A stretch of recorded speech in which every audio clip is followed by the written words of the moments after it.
Are people with self-image issues doomed to fail under pressure? And if not, what are some of the ways a coach can address this? All right, so Coach Riley, you just hit the $64 million question, right? Self-image, self-esteem, what we perceive about ourselves is everything. And the reason for that is when we look at the performance map and we look at the game plan of life, self-image starts everything. Now, I will say this, if you have a low self-image, you can succeed. It's not all or nothing, but it just makes it harder. And people with high self-images can fail.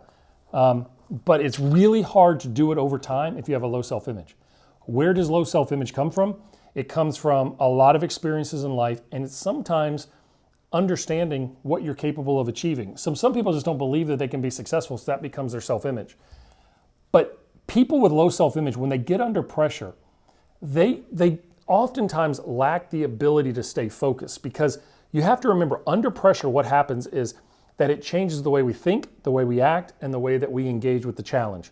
So if we're concerned about how we act, how we think, and how we engage with the challenge, what are we going to do? We're going to protect. If we have a low self-image, we're going to become super protective of making a mistake, because low self-image people struggle with failure, because the failure becomes a definition of who they are. So if you're a kid, if you're a young athlete, do what you can to train yourself and understand who you are as an athlete. Enhance your self-image. Well, how do you do that? Well, you start knowing who you are. And it may be one thing: I'm fast. Well, if that's the case, then trust that. Or I compete, or I grind. Something that you know you can do. And self-image starts from that one seed. So athletes who have low self-image have a much harder difficulty for success under high pressure.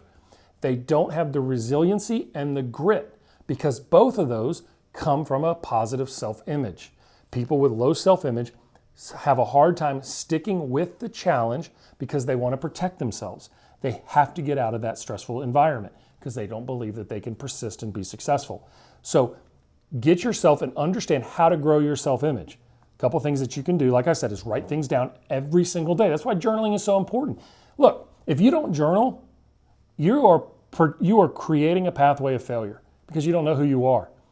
My professional athletes journal, my collegiate athletes journal. The reason that they journal is that they can start seeing the same patterns over and over again from a positive standpoint. That all of a sudden starts building a self-image. They know who they are. The other thing that you can do from a self-image standpoint is define what you want, because more than likely you will hit what you want over time. But if you don't know what in the hell you want, you'll never hit it, ever. Okay? So those two things, under pressure, if you want to be the best player under pressure, figure out what it takes to perform under pressure and then start building towards that. Enhance your self-image. The biggest mistake we make, though, is we think our self-image should be all-encompassing. We should have this, we should essentially be this superhero, and that doesn't work.